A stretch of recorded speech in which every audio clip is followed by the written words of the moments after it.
Elon Musk owes my cows $100 million. Let me show you why. Hey, cows! Come on, cows, come on! Come on, cows! Come on, cows, come on! Come on, cows! Come on, cows, come on!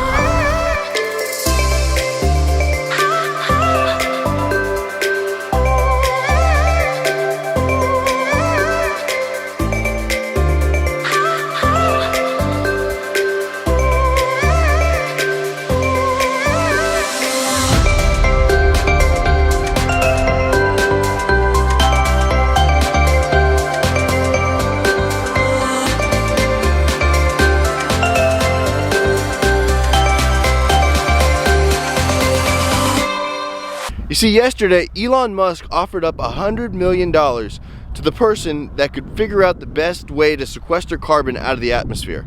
And what I just showed you right here was the cows moving from one paddock to the next. This is by far the best way to do it, and let me show you why. Right now, you can tell that we're in our very dormant season. It is towards the end of January now, and most of the grass is dormant. Now here is the paddock where they came from, and they were moved into here yesterday. They were moved out of here today. They were moved into this paddock today, and they're going to be moved out of here tomorrow. What this does is this mimics nature, the natural migration of the bison that were here just a few hundred years ago. What'd they do? They followed the grass, and what we're doing here is mimicking that migration. And why is that important? Let's take a look. You see, this is where they moved out of right here. You can see there's still just the tiniest bits of green scattered throughout here. This is where they moved into. Look at this. It's not much right now because, like I said, it's wintertime and it's our dormant season, but we're still growing grass. And this method of rotational grazing, moving the cows every day, grows more grass, aka carbon, than anything else that you can possibly think of, any machine, any other method. Why? Because it's just nature being nature. You see, grass, it grows on an S curve or sigmoid curve, okay? It takes a lot for it to get going, okay? It takes a lot for it to get going. It might take 20 days for it to grow this tall, and then another 10 days, and it's like this tall. And then at the end, it tapers off and it only grows so high. And that's why you don't see grass 50 feet tall that hasn't been mowed in a year. You see, by moving the cows every day, we're able to keep the grass in its growth stage, which means that we're growing more grass. We're taking more carbon out of the atmosphere, putting it in plant material, turning it into beef, and then we can eat it ourselves. You see, this paddock here, it still has a lot of dormant grass. Most people would make their cows eat this. Most cattle ranchers doing it the conventional way say, oh, go eat that. No, we don't want them to eat that. Why? Because that's carbon being put on the earth, which is a great thing. Why? Organic matter. Why is that important? Because for every 1% increase in organic matter that we can add to our soils here, we can hold 20,000 more gallons of water per acre. That's a lot of water. And why is that important? Because people like to throw around the words climate change like it's candy nowadays. I'll never use that phrase. I don't like that phrase. Why? Because it's an overly politicized term, and anybody can slap a climate change, you know, this helps climate change, and sell a product, and next thing you know, it's the new in thing. And does it really?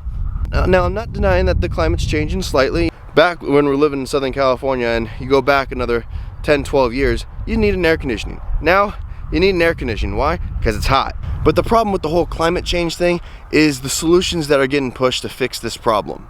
What's being pushed right now, the electric cars, the reduced emissions, will that help?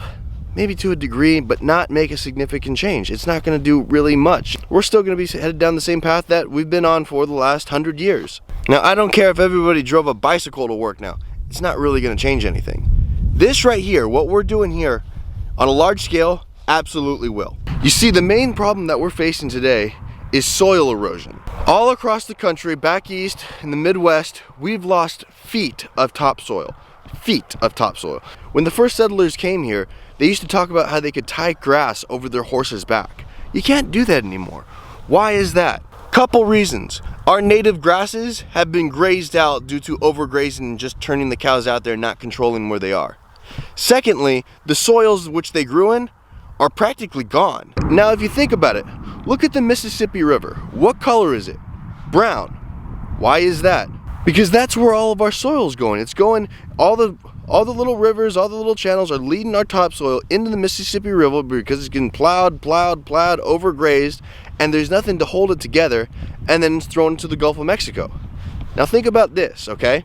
If we've lost feet of topsoil across the entire country, and most of that topsoil is winding up in the Gulf of Mexico, why do you think that there's a dead zone the size of Rhode Island in the middle of it? And more importantly, okay, think about this. Shallow water heats up faster than deeper water, right? We all know that shallow water heats up faster than deeper water. If all of our topsoil is going to the Gulf of Mexico, that seafloor, no scientific evidence behind this, by the way, it's just a theory, but I think it's a pretty good one, has to start creeping up. All that topsoil just doesn't disappear. It has to go settle somewhere. If it goes in the Gulf of Mexico, it makes it shallower. That water heats up, and that's why we've been having the hurricanes that we've been having. That's just my opinion. I think it's a very good theory, but I think someone much smarter than I am should check into that because it makes sense to me, probably makes sense to you too. You see, by moving the cows every day to a new paddock, we're able to leave behind this carbon, and it's able to build soil rather than have it wash away. You know, we've gotten it's close to 16 inches of rain here in East Texas over the last, I'd say, 3 weeks. There's no mud.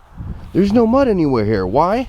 Because we've only been here going on 11 months real soon. And look at the difference in our pastures. Check this out. Look at this.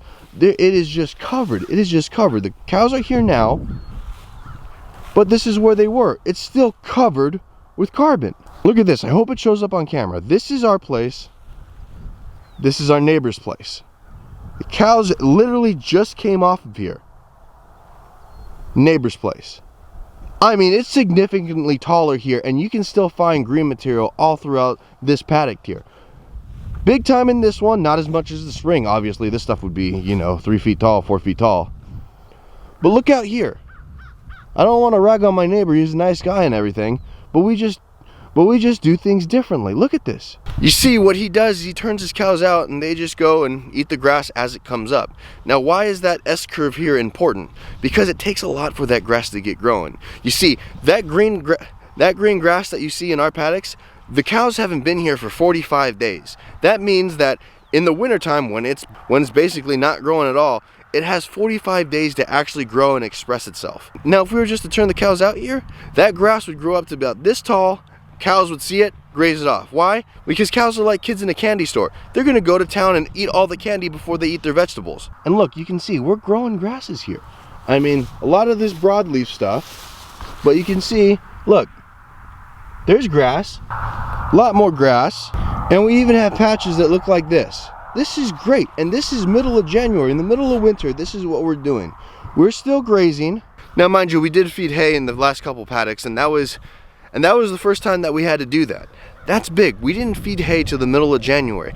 Everybody else around here has been feeding hay since at least the middle of October. And this requires basically zero inputs because we're not giving the cows grain. Why? Because cows aren't supposed to eat corn. They're supposed to eat grass. It's a much, much, much healthier beef for us rather than just the stuff that you can buy at the grocery store. And look what it does. It sequesters carbon like nothing you've ever seen before. Why? Nature.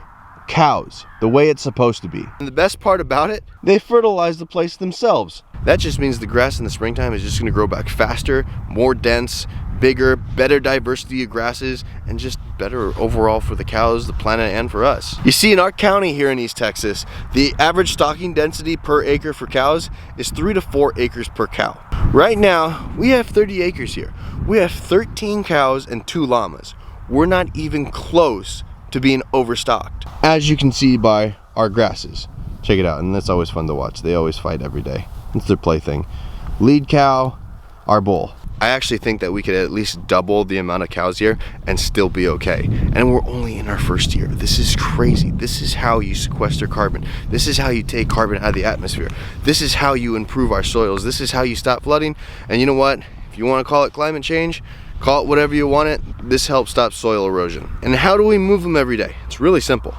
With this portable electric fence, cost almost nothing, make my own gate handle, and right there it's hooked up to, which Elon Musk would probably like, a solar powered energizer. We have the plug-in one, but right now we're just using the solar one because, hey, it works. And what this electric fence is doing, it's acting as the predator. It's acting as the wolf, the coyote, the bear. And it's moving the herd along, mimicking nature. You see, if every rancher switched to this method, okay, if every rancher in the United States switched to this grass-fed, moving the cows every day, holistic management, mob grazing, whatever you want to call it, we could sequester all the carbon that's been emitted into the atmosphere since the start of the industrial age. And we can do it in less than 10 years. Go check out Joel Salatin, he's the one that can prove that. But also, if we just change 30% of our grazing lands, okay, a third of the country, a third of the way that we do stuff here, to this way, to this method, we could be carbon neutral immediately. That means that we're sequestering more carbon than we're emitting. And that's a big deal. We don't need some agreement telling us, oh, you have to lower emissions. You know what?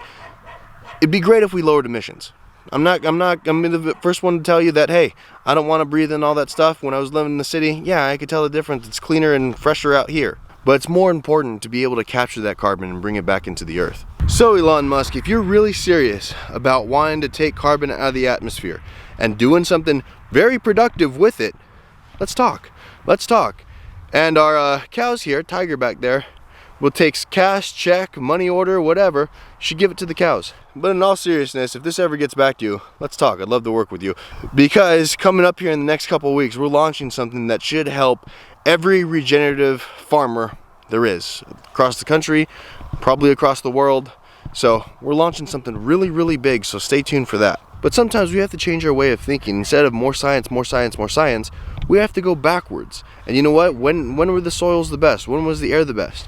Backwards. Why don't we mimic what was going on then? And that's how we're doing it here. So if you want to see more of what we're doing here and to see if the cows actually get the $100 million, hit that subscribe button down below, ring the notification bell to get notified when we put up new videos, hit the like button because it really does help with the YouTube algorithm, and drop a comment if you like, all right? Until next time, see ya.